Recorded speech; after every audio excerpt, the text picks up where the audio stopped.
This episode is sponsored by Liquid IV. I seriously use Liquid IV all the time. It just makes me feel so much better, like I'm doing something good for my body. Tear, pour, live more. 1 stick plus 16 ounces of water hydrates better than water alone. Turn your ordinary water into extraordinary hydration with Liquid IV. Get 20% off your first order of Liquid IV when you go to liquidiv.com and use code BCC at checkout. That's 20% off your first order when you shop Better Hydration today using promo code BCC at liquidiv.com.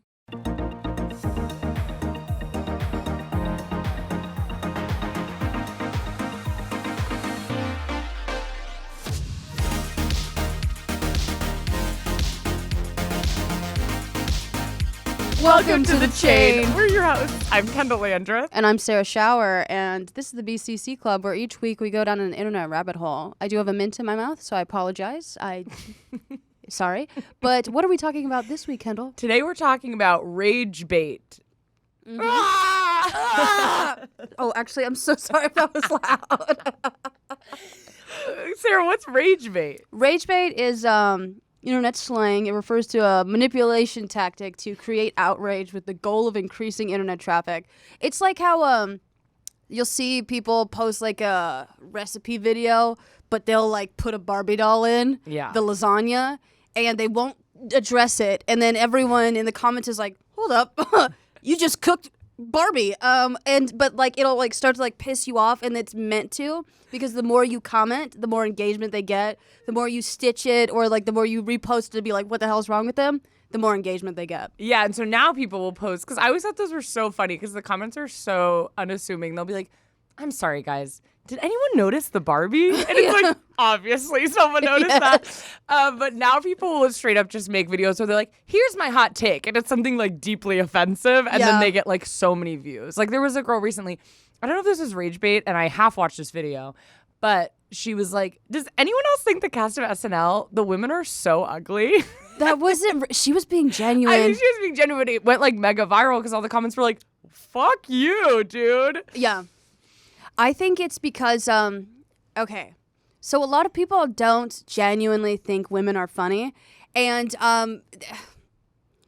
you know what, I actually can't. Well, how was your week? I'll get into it. What about unfunny women reminded you to ask me of my week? No, oh God. No, I thought of SNL, and you're going to be on it. On it, right, 100%. No, my week was good. Yeah. What did I do this week? I literally just been reading all week. I know I told you that, but I know how I feel when I've been reading all week. I know, but I was thinking about this in the car because I was like, I can't wait to tell Sarah that I read a book. And then I was like, Sarah's reading like really educational stuff, and I'm literally just reading lesbian romances, but they're incredible. Although the one I just read, the big trilogy I'm reading, is like a lesbian novel, technically speaking, and that there are two women who are like, are we gonna date? They haven't kissed yet. Well, they kissed one time, but it was like not. They like kissed and then they like fully were like goodbye. Yeah. They're like never together during the whole series. So if you need anything, if you're interest-based like me and need a lesbian romance to push you through a book, this will really do it, because there's pretty much no lesbian romance at all. But the whole time you're like, is there about to be? And there never is. But maybe there could be, and that is enough to make you really want to read it. Yeah, and I think any reading that has to do with lesbians is educational. Yeah. Like, I mean, what is that? Your like neural plasticity? Mm-hmm. Like your just brain is getting like more wrinkly and sexy. Wow, wait, why? Yeah, I mean, you're some developmental psychologist is gonna be like, okay, so let me take it from here. Yeah. But when you read? Yeah, so like, I mean, that's why I read more like nonfiction stuff, but that's because I have a weird relationship with fiction. I do like fiction books. I just like, I really want to learn, because I feel like, you know, I just didn't feel smart in school. And so like, now I'm like, I'm not being graded. I can learn how I want to. Exactly. I think that's incredible. And I totally relate to that. I feel like the fantasy novels feel like you're learning, even though you're absolutely not. Well, you're learning something, but like it feels like you're learning history, because they always create these like worlds. Like the first like 6 pages of this book I just read is like the history of this world. Yeah. But it's like fake history. It's like absolutely not real and didn't happen. But also I think in another way it challenges your brain, because there's a lot of like, okay, well, what is this book? I feel like most fantasy books, it's like, what is this really about? Though? Yeah. And there's always like an undertone of like, this is about America stealing land from people mostly. Or No, like, this yeah. is about America doing this shitty thing, or this is about whatever. And so I feel like I'm always like, oh, what is this metaphorically talking about? Yeah, no, I mean, you can still learn a whole lot from fiction because, like, yeah, the author is trying to communicate some central, like, idea. Yeah. And I just am so literal sometimes, almost to a fault. Yeah. That, like, I kind of, when I like reading researcher stuff, they're like, this is what this means. Yeah. And that's the relaxing part, you know? Because I do, and I love, like, fantasy or escaping into a world, like, sometimes, but, like, sometimes if, you know how when you will watch a movie and you're like, that's the best movie I've ever seen? Yeah. And then someone is like, that was dog shit? That's every time I like a movie. That's what I'm scared of with like reading fiction, where I was like, I was really enjoyable. And someone's like, that author literally runs over dogs with their car. And you saw that theme throughout the entire book. And I'd be like, oh my God, I'm supporting this? Yeah, I know. Well, that's me anytime I see a movie. Like, my favorite movies are like The Lost City. Yeah. Which I do think is a good movie. Is Spy. it Atlantis? Kind of. It's with Sandra Bullock and Channing Tatum. It's not really about Atlantis. It's basically she's an author and she writes about this. Yeah. And she writes about this like hidden place, and then they're like, that's real, and you know all this history somehow. Till as old as time, really. They've done many movies about that. And then Spy with Melissa McCarthy, which is also an incredible movie. But recently I saw two movies. Last year I saw Jungle Cruise, and I said it was my favorite movie of the year. People thought that was embarrassing. And then I saw Gran Turismo. Did you see that? No. It's about a bunch of teenage boys who play video games, and then they play car video games. Yeah. And then they do like this experiment where they're like, let's take one of these and have them do like real professional race car driving. Yeah. And I'm not gonna give spoilers, but he's pretty good. It seems like you have a theme for your favorite movies. It's where like fantasy comes to life. Yeah, I guess that is true. Yeah. And I literally, you know something so embarrassing? Actually, it's not embarrassing. It's cool. Okay. I found, it's actually embarrassing because I can't even say it. I found out about adult LARP camps. Oh, yeah. Wait, no, that's not embarrassing because I went to medieval times and I was like, they're onto something. I've never I never knew about it. And then I have a friend, Brendan Lee Mulligan, who does like, do you know him? He does like. I'm obsessed with him. Yeah. Are you really? Yeah. He's a friend of mine and he's great, but he's very into all that stuff. And I've always just been like, I don't really know what you're talking about with that stuff.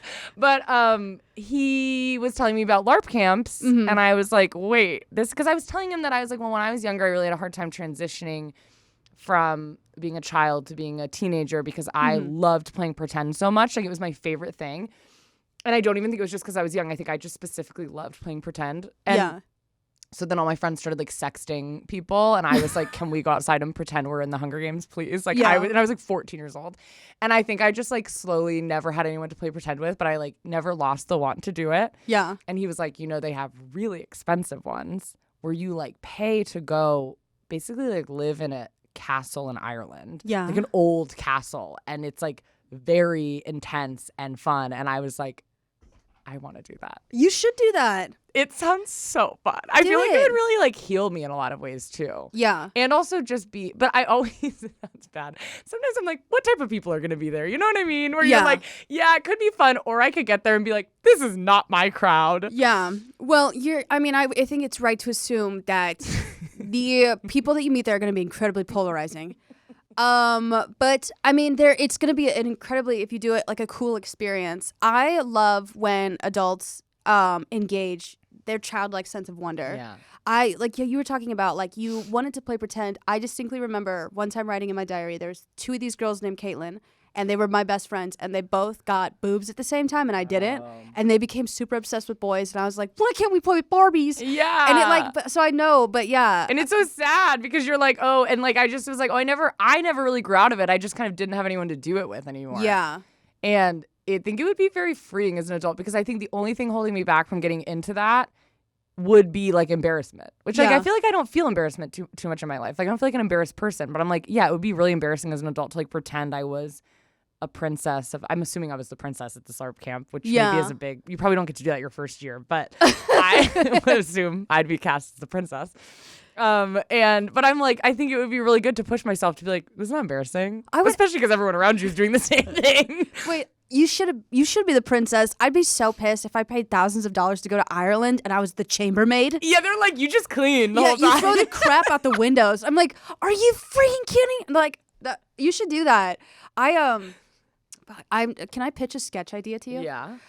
You should do like a D&D person who got way too into the characterization of the character. Like you have to take turns. Yeah. Like I feel like I don't know, something about you like getting way too into the character, and then someone is like, can move on. We are literally like, stop. Have you played D&D? No, but I've never played. I've watched people play it, and I can appreciate anyone who can like immerse themselves like that. But I get lost with like Monopoly, so it's hard. Yeah. You have a hard time staying in character during Monopoly. Yeah, I have to be once this. you're in jail, you're like into it. And I know I have to be this like tyrant, and I'm like, no, you can't go to jail. Like it's so hard sending people to jail. But how are you? I'm good. I did a lot of reading too. I'm about to finish up Between Us: How Cultures Create Emotions by Bacha Mesquita. Between Us? Between Us. Is this what it's called? Yes. I thought you were like, Between Us. I was like, we're on a podcast. Between Us. Oh no, the book is called Between Us: How Cultures Create Emotions by Bacha Mesquita, who is an Egyptian Dutch woman, and she's a researcher, and she's talking about how emotions are not the same in other cultures because we're an individualistic culture where we assume that our emotions only happen to us. Yeah. But in collectivist cultures, emotions happen between people. Oh, wow. And so emotions are like directional. And so like where we assume that like only we are, therapists always say you can't make someone feel a certain way. That is true to an extent, but like it becomes less true the closer the person is to you. Yeah. And so like why emotions are not the same in like individualistic versus collectivist culture is because a lot of people physically can't imagine how emotions are shared. Yeah. Yeah. Like, but the thing is when you think about it, like what has made you feel like emotional recently? Like someone did something. Yeah. Like there's like the state of like calm and just being like at peace, but then most emotions are motivated by someone. Yeah. Yeah. Yeah. So in the other collectivist cultures, they're like, it's shared. That's so interesting. I think that's really, I feel like we are very individualistic, especially with around the discussion of like mental health and all of that, which like I guess makes sense, but it is very like, well, I'm sad because I'm sad. Yeah. Or I'm just sad in general. I'm anxious in general. I'm like a happy person, which doesn't really make sense if you're like, I'm a happy person. It's like, well, okay, but what if like your family dies? Yeah. Such the worst person to talk to if you're positive. Like, okay, but what if your family was dead? And it's like, well, so you're not a happy person, but you could be, but it's like happy is an emotion. That's so interesting. I don't know. But I would say that. Like, I'd be like, I'm generally a happy person. Yeah. But I think what I probably mean is like positive. Yeah. Or like, not, I don't know. So that's interesting. She discusses that in the book. And it's like people also, people are like, how can my emotions be shared when it's happening in my body? That's feelings. That's not emotion. Right. And so like so the emotions are half feelings, half socialization. And so like a lot of autistic ADHD people, you miss a lot of socialization. So that's why we end up so confused about what our emotions are or what other people's, because we've missed almost half of it. Right. So we're like still trying to figure it out. Yeah. But yeah, like it's really interesting because like literally there are some emotions in the US that do not exist. There are general feelings that exist, but the words for them or the phrases don't exist in other cultures. I'd heard that one time, like when I was in 5th grade, so don't quote me on this, but in 5th grade, I'd heard a fact from another 5th grader probably. Yeah. Where they were like, there's this country where they don't have the word something. I can't remember what it was, but it was like either like angry or something like that. They just like don't have that word in their vocabulary, and it like drastically changes the way people are. Yeah. Well, that's so interesting. What the researcher was talking about, what's so hard about translating collectivist culture emotions is that since the researchers will ask, how intense do you feel this emotion? And so the question doesn't make sense because it's like, how there are two people here. Like, so I would be answering half the question. How intense do I feel this shared emotion? Yeah. Like, what about them? You know? And so it's like, so a lot of times they won't even say like, oh, I'm happy or I'm sad. They'll be like, they'll describe like, we're laughing. And it's like a together thing that indicates happiness or like joy. Yeah. Yeah. Wow. And it's also cool because some cultures don't value happiness. Sure. I feel like that makes total sense to me. Would you like to live in a place like that, do you feel like? Well, the thing is most of the time, it depends. If, like, so I was reading about Japanese, they are a collectivist culture, and they value calm happiness. Yeah. And Americans value excited happiness. And so, like, Japanese people would rather, when they're happy, they are more drawn to people with, like, softer, like, smaller smiles. Like, someone who's excited is almost... scary. Yes. And so I mean, I think I would like it. It's hard to fully, but yeah, I think I wouldn't mind exploring other cultures' emotions, but I feel very American. I'm sorry, but I mean, the thing is the autism, I'm already having a hard time with the American emotions. That's why I picked up the book. Yeah. So, like, the idea of, like, okay, now there's another dimension, and I'm like, yeah. If you know me, you know I am constantly dehydrated, which usually during the winter is not that dangerous. I seem to be okay usually, but when summer comes and I'm going to the beach and I'm swimming and I'm walking outdoors and it's hot and I'm sweating, it becomes very concerning, the little amount of water I drink. And that is why I really lean on Liquid IV to hydrate me. Liquid IV hydrates you with benefits like electrolytes, essential vitamins, and clinically tested nutrients. With 3 times the electrolytes of the leading sports drinks, plus 8 vitamins and nutrients in a single stick, it's clear why Liquid IV is the #1 powdered hydration brand in America. I seriously use Liquid IV all the time.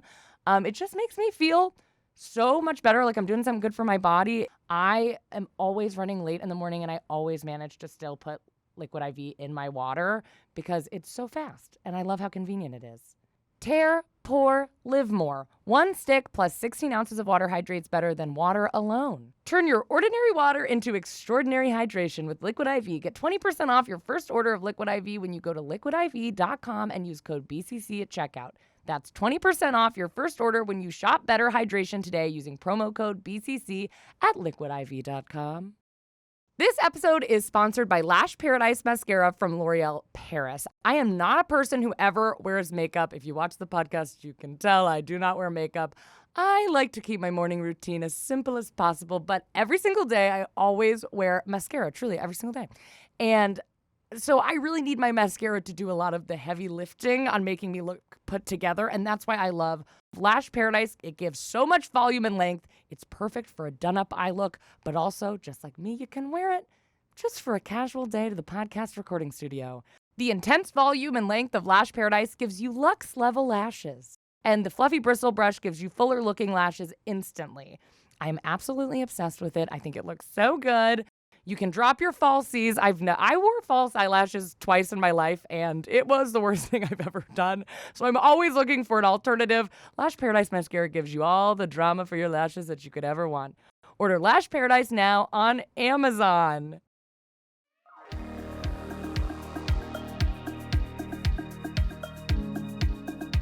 Speaking of emotions, let's get angry. Rage bait. We're talking all about rage bait, which we explained what it was. Yeah. It's to get more views. I mean, that's used especially if you're a content creator, that's used in many different ways to bait people into commenting, even down to like comment down below what you think, like encouraging people to comment and have traction on your video.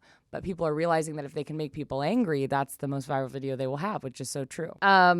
So people have found that they will post a video and it gets a lot of angry comments and it makes their video go viral. So now people are purposefully doing it. It makes it very confusing on the internet to know what people are actually feeling, or if they're just saying something to make someone angry. What I'm really hoping with this is I want a mental health professional who's an influencer to take this discussion over.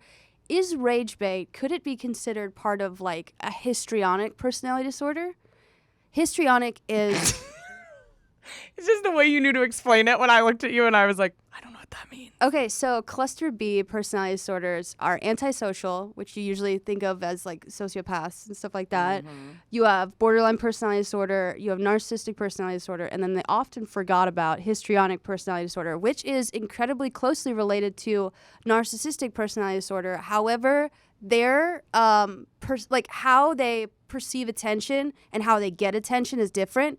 usually narcissists try to maintain a good reputation Yeah. by any means necessary. Histrionic personality disorder, you don't care how you get the attention. Uh-huh. And so, like, what Wow. I this did- is really...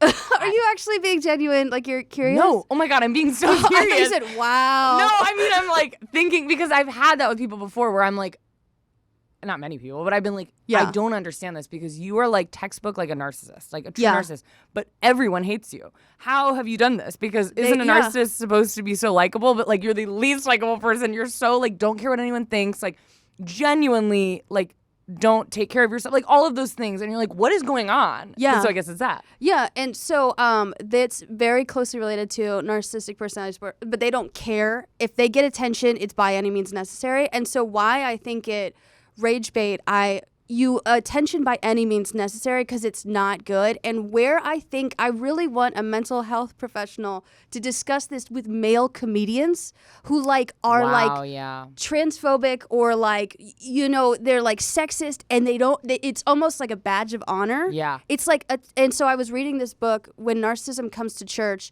and it's a therapist talking about histrionic personality disorder. He was like talking about how narcissism shows up in a lot of church leaders who are like mega church people. And so I was like, okay, so these are God's entertainers, quote unquote. What about real like entertainment, like entertainers who could have that? But also I don't want to diagnose, but I think I would like to see someone else take this and be, because histrionic personality disorder is the one you never hear about. Yeah, I've never heard that word, Yeah. but I feel like I've said aloud like I don't understand because this person's so not charming or any of those good qualities. They're just an asshole and a narcissist. And the thing is like hysterical, which is part of histrionic, is usually applied to women. But when I think about people who are histrionic, it's usually men. Yeah. Like, wow. Besides Pearl, I don't know any like. Do you think she's that? I can't. Now that Not to diagnose, I know, but Yeah. like to just like if you were to guess. I think honestly, at this point, it is reckless ignorance, and it's purposeful. And I think there's something wrong with her. Very sad, honestly. Yeah. So what is rage farming? What did you say? Rage farming. I thought you said rage farting, and I said I don't know, but I can't wait to find out.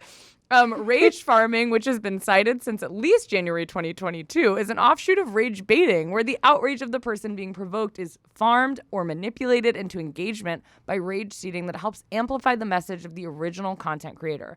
Basically, just more specifically targeted rage baiting to amplify the original user's voice. It has also been used as a political tactic at the expense of one's opponent. I've fallen victim to some rage farming before. There was this couple that was like getting absolutely shredded on TikTok of where they cut off the bottom of their shoes because they wanted to be like all natural. But the thing is they normally would wear shoes. They were just doing that to like, and I like stitched it and I was like, and then people were like, they're rage farming. And I was like, delete. Yeah. Wow, that's so interesting. I've never even heard of that. Mm-hmm. Oh, wait, what was their end goal? What were they trying to get? They just wanted more engagement. Oh, I see. Okay. Yeah. Wait, so then what's the difference between that and rage baiting? Rage baiting is that like that's the rage like you do something infuriating that's like you don't actually do that, right? Or like you don't actually believe what you're saying. The goal is to get fame by any means necessary. Yeah. Okay, that's okay. Why do people post rage bait? The motivation for rage baits are varied, but broadly fall into three categories: interaction, impressions, monetization.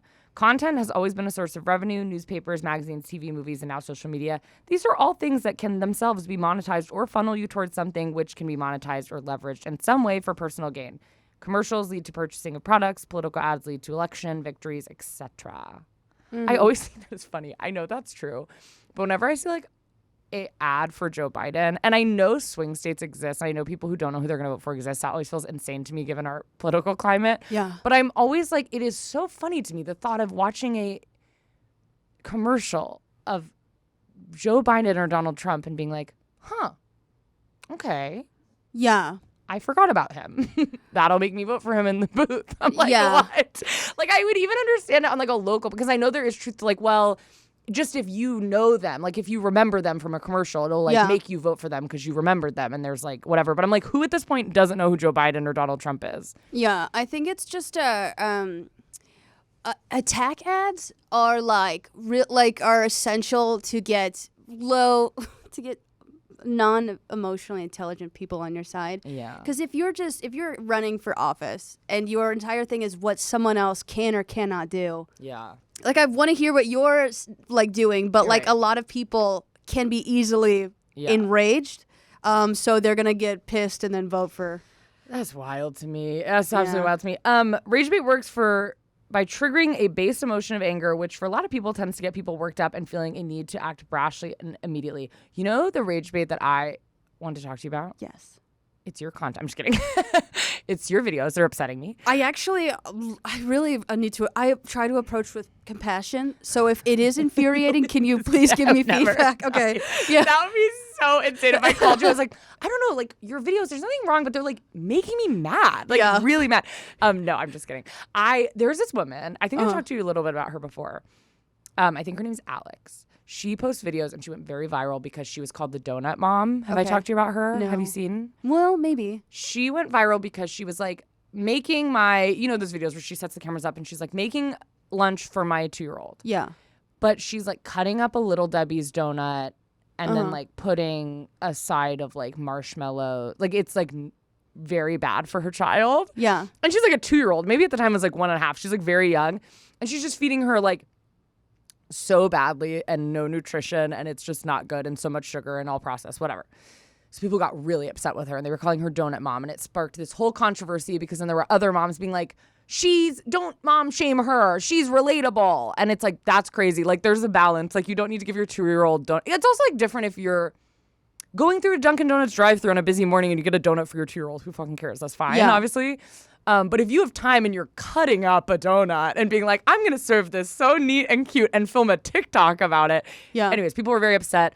And there was another side that was like defending her and whatever. And so she went viral and has a whole account that is her making her kids lunch. And every day it is bad. And every single day she gets hate for it. And she did one the other week that was like snack time with my 2-year-old. And she was like, I went to wherever and I got these marshmallows. And she fills a whole bowl that is like the size of a popcorn bowl filled with marshmallows and like gives it to her 2-year-old, which I'm like, there's no fucking way she did that. That's like, that is wild. Even if you're like, I don't care about sugar, like why would you give her that much? There's no way she's gonna eat that. And so a lot of people are like, she's rage baiting. Yeah. But also, I don't know. I can't tell if she's rage baiting. I think there are parents who feed their kids like that. There was also drama because then she was in a polyamorous relationship, which was a bummer because it then sparked, people were like, this is why polyamory is bad. And I was like, this is so deeply unrelated to polyamory. Yeah. But people were like so then she was in a polyamorous relationship, but then they all broke up and now she's single.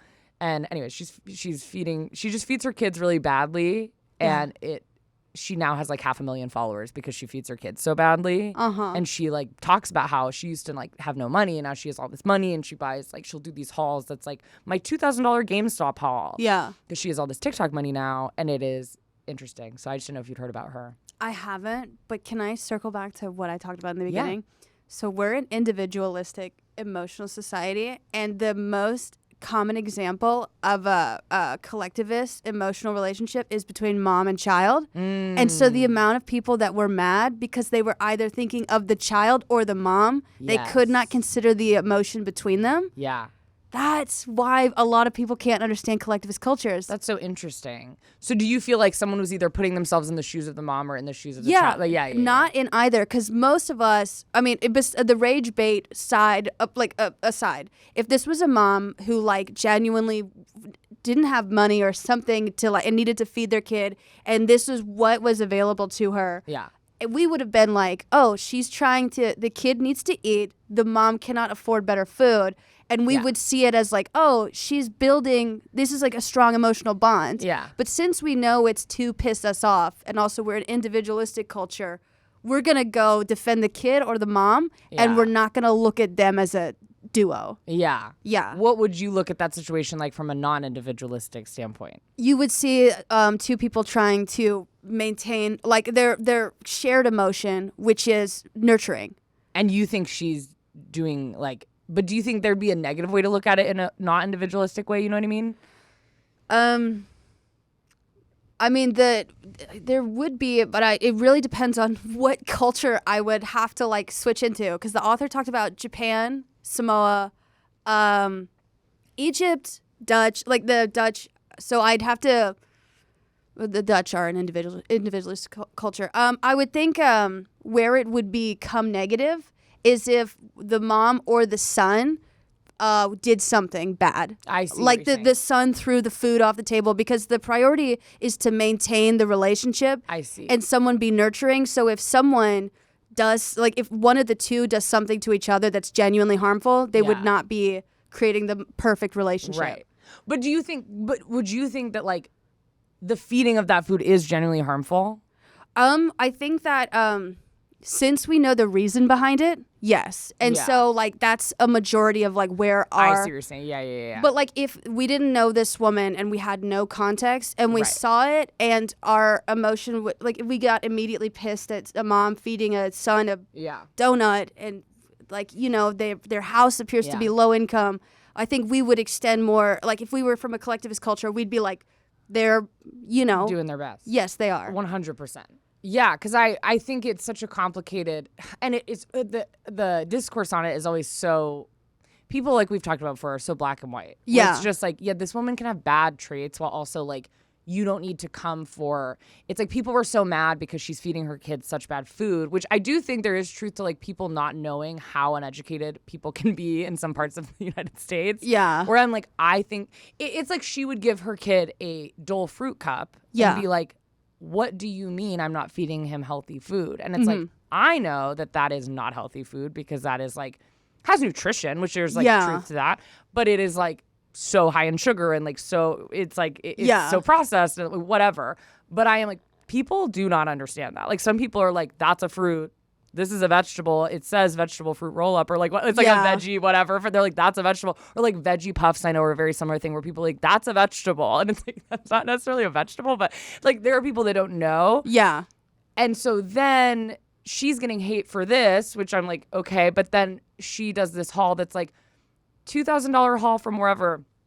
And she talked about how she got herself like a video game, and people are like, oh, you're so poor, but you can afford a video game. Things that it's like, well, that's a very problematic take. Well, I think, you know, and it's like, you don't just have to hate on her for like she can be bad in one way and not, you don't have to be. It's just so frustrating when things become about something else, where it's like, when I found out she was polyamorous, I was like, here we fucking go. Now it's all going to be about that, even though like there is like, I think a side of this where it's like, yes, she is maybe not, this is like not great. Like the way she's feeding her kids is pretty upsetting and not good. And like a bowl of marshmallows is not a good dinner. And like if she's able to do, maybe she doesn't know that's bad, but hopefully she kind of starts to understand maybe it is. Yeah. That has like nothing to do with her being polyamorous. It has nothing to do with if she has no like what she deserves as a person who is low income. Like none of that is related. So I always get so frustrated on the internet with stuff like that. Yeah, but I also think we are existing in an individualistic culture, and I'm assuming she's American. Yeah. So I think we could judge her on an individual level. Yeah. So I'm saying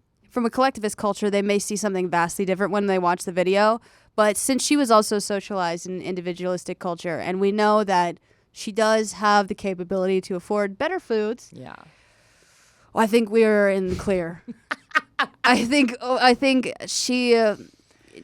when she first started, people needed to have more nuance, but now that you can notice that someone is getting nicer things and be like, all right, so step it up. Food is there we go.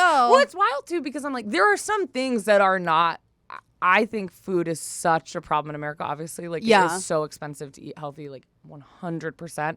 But at the same time, there's a difference between like, well, like I can't afford a ton of stuff. So like for breakfast, my kid has this like sugary oatmeal or cereal or whatever, versus like, you don't have to give your kid a donut every day for breakfast. Like not, or like 4 donuts. I think that was also the problem. It's like the amount of it. It was like, I think to me, it came from such a clear lack of education. Like this woman did not, because then you could tell in videos later, which is I was like, maybe this isn't rage bait, which makes this even worse. Yeah. Is that you could feel her trying to like, she's reading all these comments that's like, you should have your kid taken away. And she clearly was like, oh, shoot, like I'm doing bad. So then she tried to make a healthy dinner. And watching that was really upsetting, because her trying like at her 100% best to make a healthy meal and literally be unable to do it, like not know how to put together a healthy meal, even if she tried, was very sad.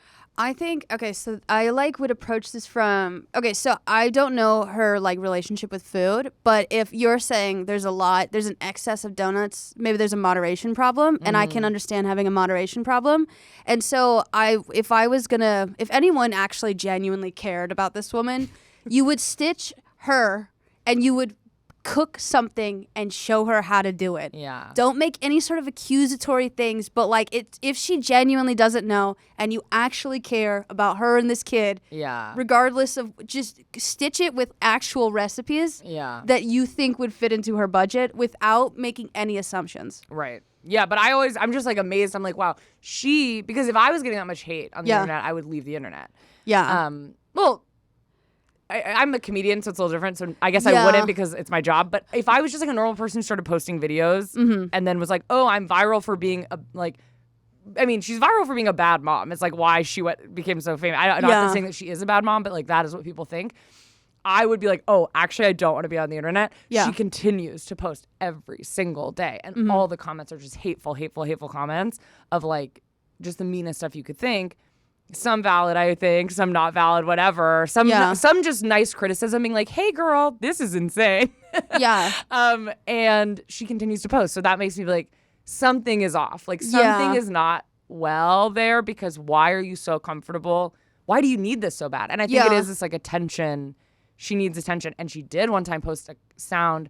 What was that audio that was if you could go back in time, and it was if you could go back in time and something about how famous she is, being I forget what the sound was. It went viral. Basically, you're viral for everyone hating you. Would you take it back if you could? And she was like, no. And it was a viral sound. Oh. And she did that. And I was like, so now she thinks she's famous, which is insane, because it's when you're on TikTok and you have that many followers, but no followers anywhere else, and you're famous for being hated, that's not it's have not longevity. A good place. Yeah. It's not going to be you're going to be on the VMA red carpets interviewing people. So anyways, she's just a rage bait case that I always thought was interesting, because I don't know if it's rage bait, but it feels either way, it is proof that it totally works. If you make people mad, you can give yourself a full career. Mm-hmm. Yeah, I mean, that's the issue with people who have consumption problems, is that you want the good feeling right now, which suggests you probably don't plan for the long term. So, they don't realize there's no longevity to it. And I say that as an alcoholic. All right, so there is, we're going to talk about more rage bait stuff. Sometimes you'll see a YouTube thumbnail covering a topic that makes you angry. You click to watch it. You see a newspaper headline which starts to trigger you, and you buy it to find out more and satisfy this building fire. Yeah, because our emotions our brains are so shot. At this point, we need something genuinely offensive or what the hell to register. I know. Yeah. Yeah. It's really bad. Mm-hmm. I've talked about this with true crime. Oh yeah. Before, where I fully stopped watching. I literally stopped watching true crime. And I know there's a lot of ethical things people say about true crime, but the reality is it's hugely popular, and I have seen documentaries about true crime. And I literally stopped watching because I'm this is becoming too.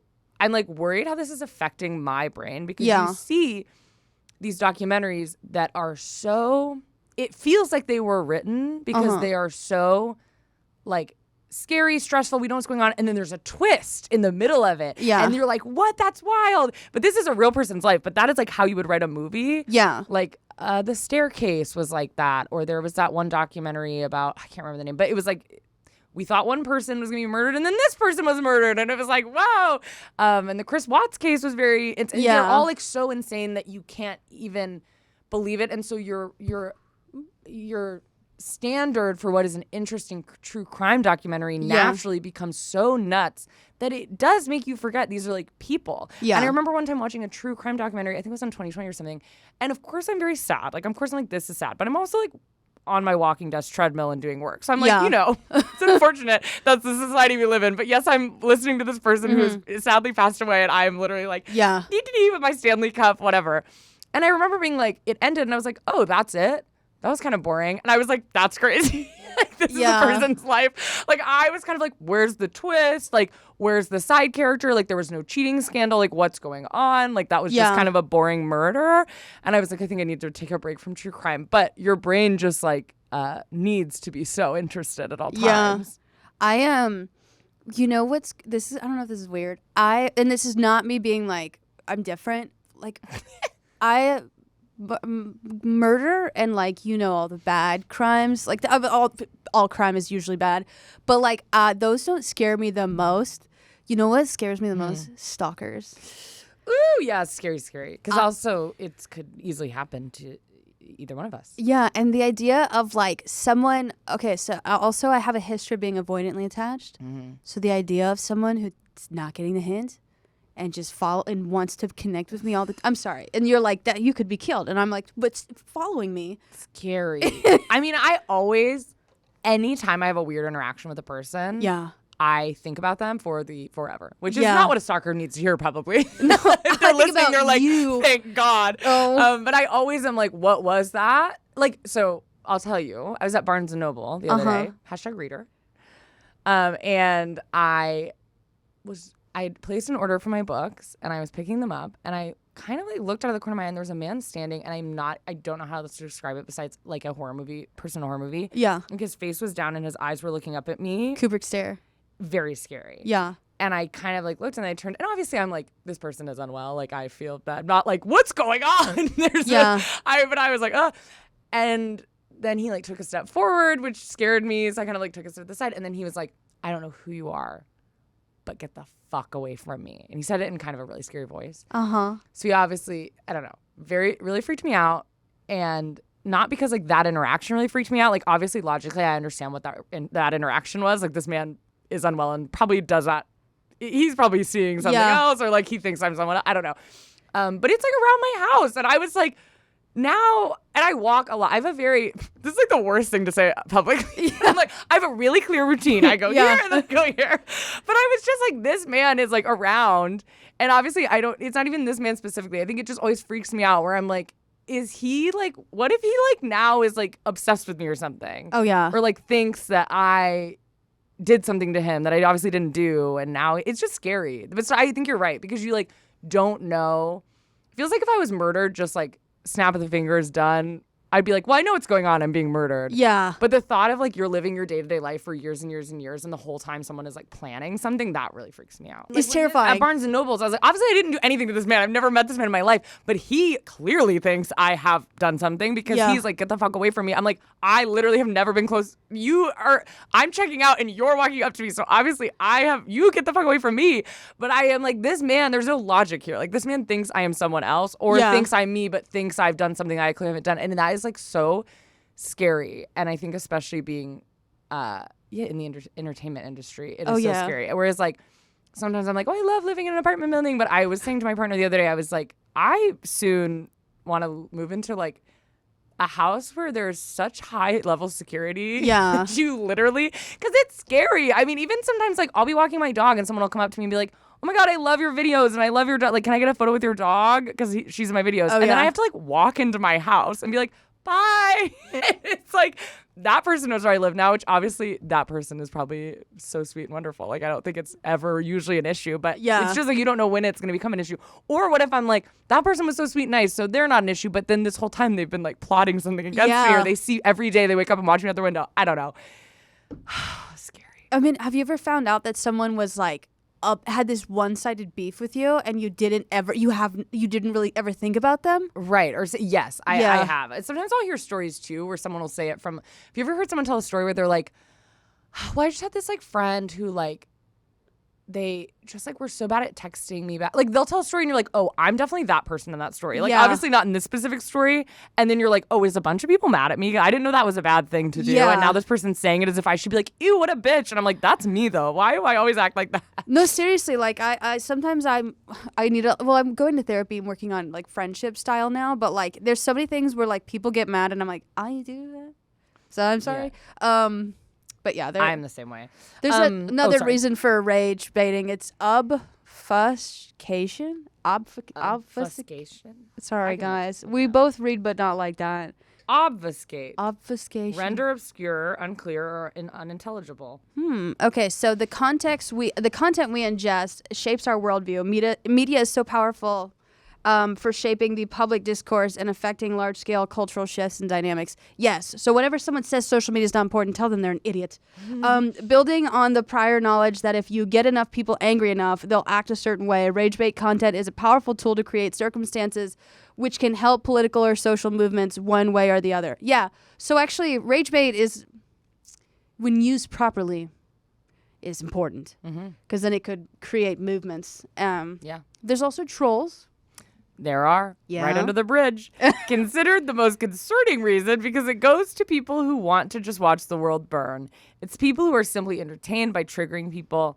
They enjoy messing with people, even if it is harmful, whereas greed or hunger for power or desire to change the world around you to better suit your beliefs is least trackable. This one has less research about it and seems to be people who often don't have much social interaction in their daily lives or even do and just get satisfaction out of seeing other people spiral out of control. And then it says to feel better about themselves or just pure entertainment playing with real people like it's a video game. I think that is so much of, and I don't want this to sound like an anti-cancellation speech because it's absolutely not. But I sometimes, and I feel like being in this space, I don't have friends who have been canceled. I have friends who have nothing to be canceled for and are so afraid of being canceled. Do you know what I mean? Like it's like when you're talking all the time in public, you're like, oh, I hope I didn't say that wrong, or like it didn't sound like I was saying this. It's like scary to be on the internet. And I'm always like, unless you did something really bad, like most people get through, like I guess like a PR standpoint, if you were being truly canceled, they'd be like, don't say anything. Most of the time. And I'm like, because most of the time people truly don't care about the cause that they're canceling someone over. They care about watching someone get canceled. Which doesn't mean that it shouldn't be happening. Like if someone's done something really bad, they shouldn't have a platform, like 100%.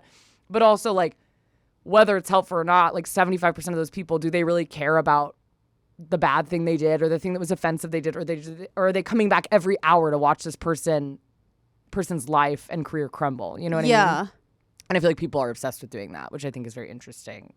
But that is a huge, I feel like what we've learned from canceling is how much people get excited to see someone downfall. Have a downfall and be just totally their lives ruined. And so that's trolls. But I guess they were saying trolls is also a type of rage bait. I think there's like there's nuance to it. Some people are just genuine trolls. Some people are like rage baiting. It depends on your position. There's also some examples of rage bait. Like we're going to take it way back. A 2006 article in Time magazine described how internet trolls post hurtful comments online with the sole purpose of provoking an argument even on the most banal topics. A statement like NASCAR is about as much a sport as cheerleading in a car racing forum was cited as the prime example. Thoughts? I think NASCAR and cheerleading are both sports. I agree with you. You could die in both of them.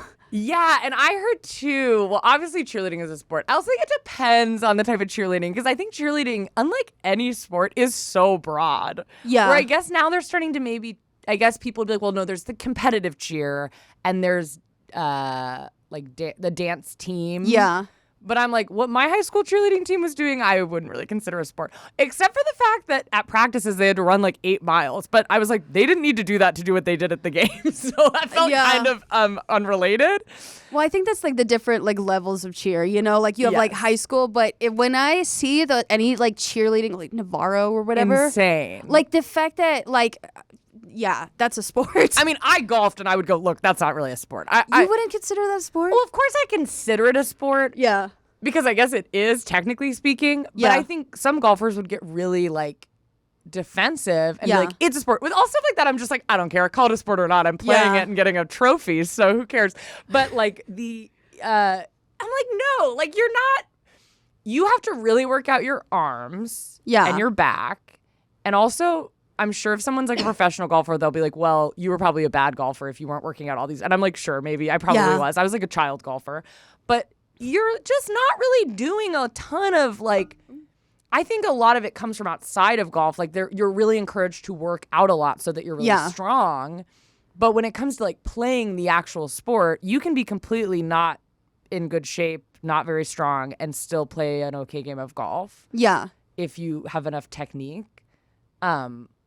But also, you're not running at all. I guess running shouldn't be an arbiter for what's a sport or not. It's like there's no movement. Like you get on. And then when you get really, because, in high school, they'd make us walk with our bags, which I was like, well, that makes it a sport because I'm having to walk from hole to hole with a bag. Yeah. But like, that's not golf. That's me walking with a weighted bag. Yeah. Which it's like, that's just exercise. Like, that's not really a sport. I guess it's a sport in the sense that there's points and it's competitive, but like, so is Scrabble. So I don't really understand the difference between. I would propose it like this. Competitive exertion. So exertion can be both physical and mental because my brain went to esports. Or chess is a sport, yeah, right? and that's mental exertion. Oh, that's interesting. Because it's a board game. And so also I thought about, like, in the Olympics, there's shooting, where, like, you can be any range of, like, physicality, but it is a mental, like, you have to be good at it, you know? And that's a competitive exertion. I think you're right. Yeah, no, I know you're right. That makes sense because I didn't even think about, I guess chess is, like, considered a sport. Yeah. Which is funny because obviously you're not getting physically exerted. But golf is definitely, like, you have to do a lot of training to be very good at golf. Yeah. I think one reason I hated golfing was because I'd go out with my friends who were boys who didn't play golf and they would like hit the ball so much farther than me. Yeah. And that would make me really upset because I just was less strong than them, but I had so much more technique. But the difference was like they would shank all these shots and like do and I would not do that because I like technically know how to play golf. Yeah. But I don't really know what I was. But in that sense, it takes a lot of technique, a lot of practice. And I'm sure if I went and played golf for a day, I would be really sore the next day. But I think you're right. But I do feel like NASCAR specifically. Yeah. Well, cheer 100%. That feels crazy. If you've watched Cheer, the show, that was definitely a sport. But I've heard that in NASCAR, takes so much strength to keep the car like steady. Yeah. Because you're going so fast. Yeah. That it like you have to be very strong, I've heard. No, yeah, and there is like technique to it, whether you're on the inside, the outside, speed up, like the fact that the road has grip to it, because like if there was no grip on the road, so you have to like account for so many different factors. And I mean, yeah, it's a sport. You're not running, but your brain is actually like will be exhausted by the end of the day. I think NASCAR, after watching Gran Turismo, I'm like, I feel like the only people who can be good at NASCAR, and this is a big statement, but here it comes. I assume no NASCAR fans are listening, to be honest. There's 3. I feel like if you're really good at NASCAR racing, like a top racer, you are really unwell. Because I think that from what I saw in Gran Turismo, basically being good at, besides technique aside, to be really good at NASCAR racing, you pretty much have to be like, I don't give a fuck what happens to me. I'm just gonna win this, even if I die. Yeah. Which is insane because it's not worth it. Yeah. Because I kept being like, would I be able to do it? Would I be able to do this? And every time I was like, well, if I just was able to fully get in the headspace of like, I don't care what happens to me or anyone around me, and I don't care about danger, and I'm just going to let myself go fully, then you win. I absolutely hate to circle back to like, this is why adrenaline junkies are the most contested in the addiction community type of addict, because they are like, we just like extreme sports. It's like, no, if you get to the headspace where with racing, I don't care if I live or die. If you're free climbing, I don't care if I live or die. If you're surfing off the coast of Portugal and you literally know people who've died crashing into rocks and you're like, I still want this, there is some chemical imbalance in your head, right? And you are addicted to the adrenaline. Yeah. So yeah, but they will argue, we're just sports. And it's like, there's something wrong with you, dude. Because there's so many sports. Golf is very not dangerous, and you could do it. And it's a sport. Chess is very not dangerous.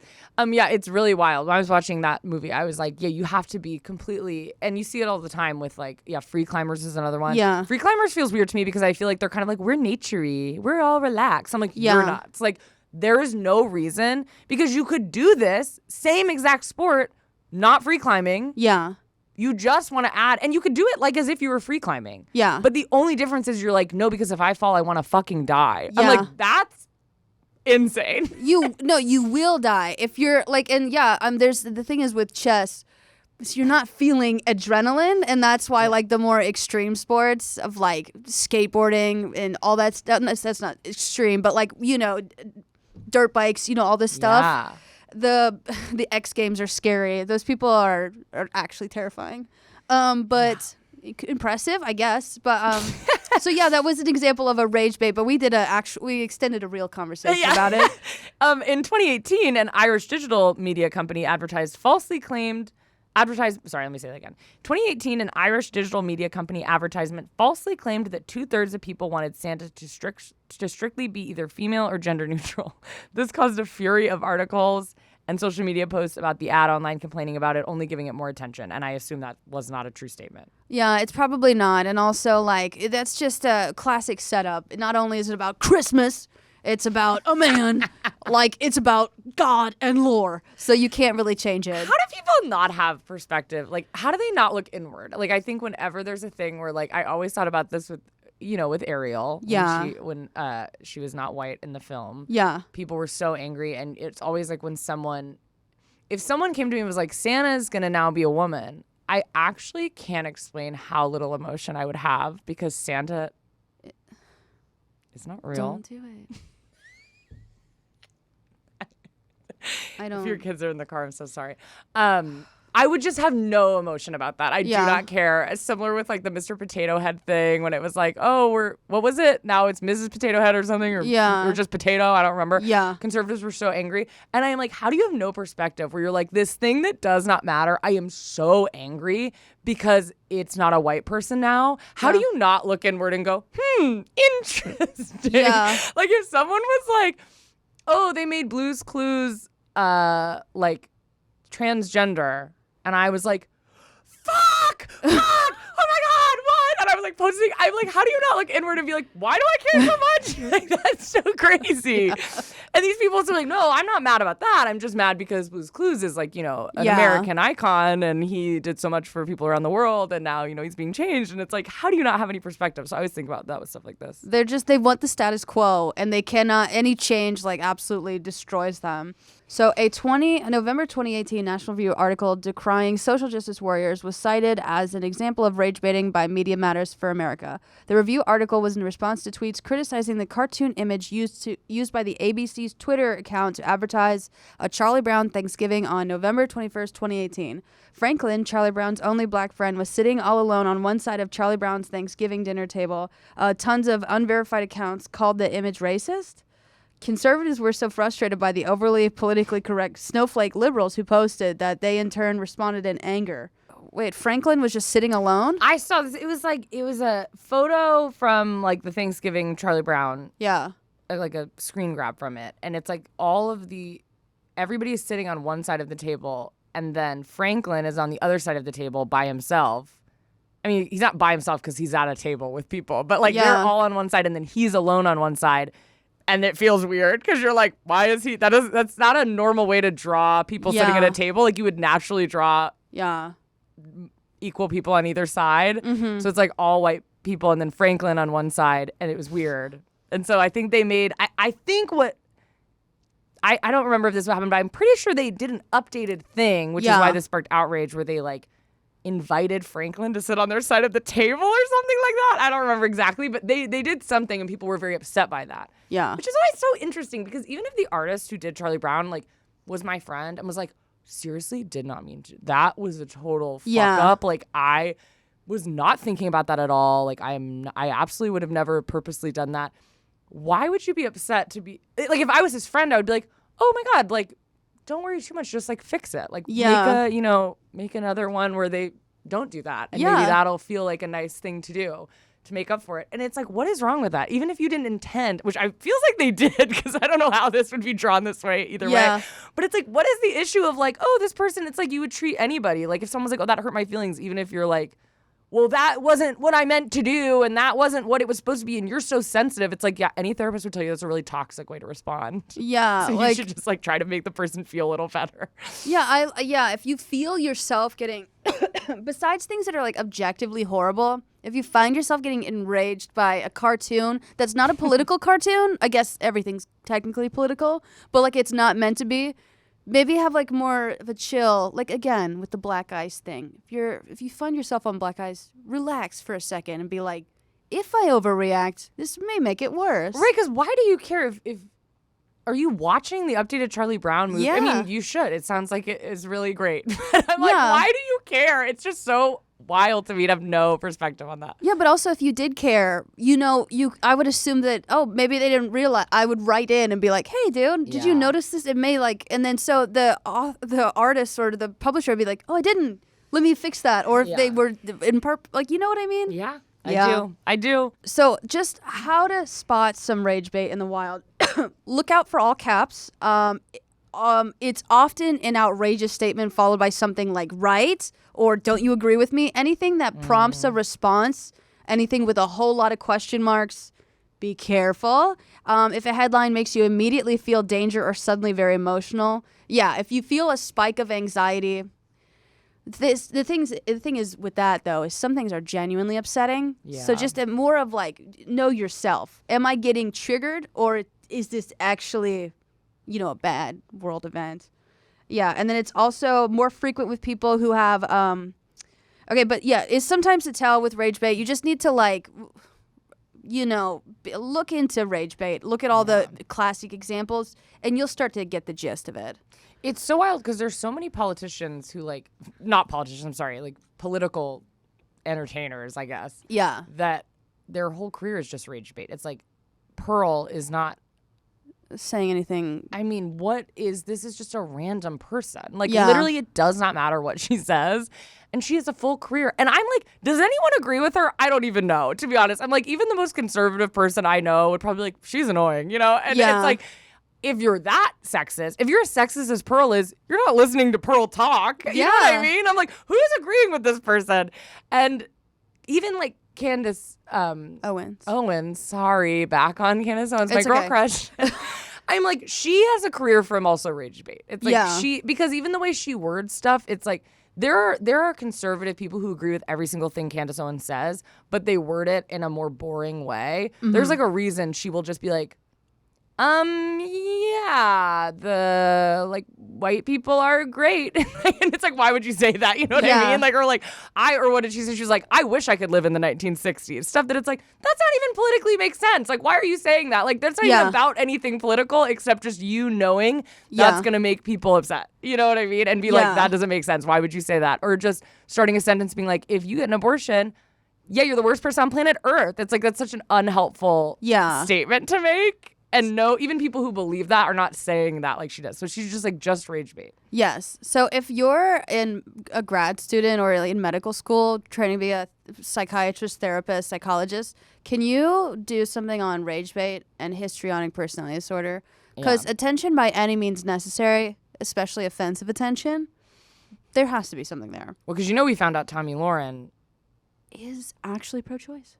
Yeah, is pro-choice. And I mean, if she's pro-choice, what else? I mean, she must. What else is there? Because pro-choice is the thing that sometimes people will be well, I'm I agree in gay rights and I agree with all this, but I just can't be pro-choice. That feels the one that all people cling to. Oh. So I'm if Tomi Lahren's pro-choice, she must just be liberal. The thing that was most illuminating about Tomi Lahren's pro-choice thing is usually when you see white feminism or something like that, you know it's I'm the victim. But Tomi Lahren was talking about other people's rights to choose, and I was wait a minute, this is actually throwing me off because normally you'd be I can do what I want with my body, and then you're okay.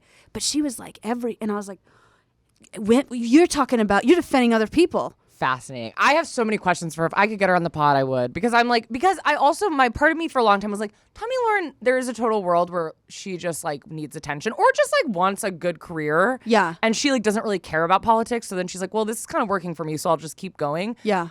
And if she did that forever, I would have maybe had suspicions of that, but wouldn't have really cared. But I'm she chose to come out as pro-choice, which feels bizarre. What was the plan? I think the people that she surrounded herself with were so genuinely repulsive that she was I gotta change. Wow. Usually. That's hot. Yes. And she is. But let us know how you feel about the rage bait in a calm, balanced manner. Yeah, should we try to rage bait at the very end to get some comments? I'll But yeah, and also psychologists, please get back to me. But yeah, we are the BCC Club, guys. Woohoo. Yeah. Make sure to like and comment, subscribe if you're watching on YouTube, and if you're listening on Apple Podcasts, Spotify, oh my God, Spotify, or anywhere you get your podcasts, make sure to rate and review 5 stars. 5 stars all around. 5 stars. And have a wonderful Wednesday. Yeah, and we will talk to you next week. Bye. Bye.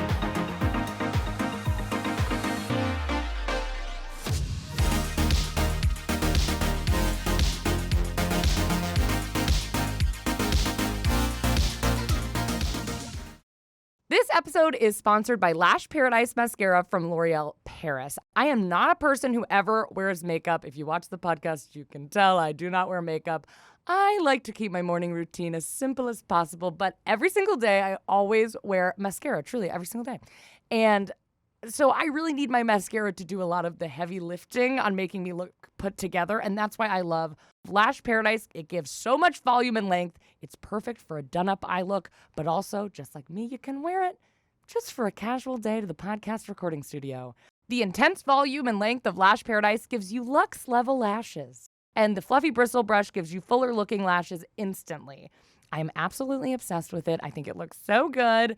You can drop your falsies. I wore false eyelashes twice in my life, and it was the worst thing I've ever done. So I'm always looking for an alternative. Lash Paradise Mascara gives you all the drama for your lashes that you could ever want. Order Lash Paradise now on Amazon.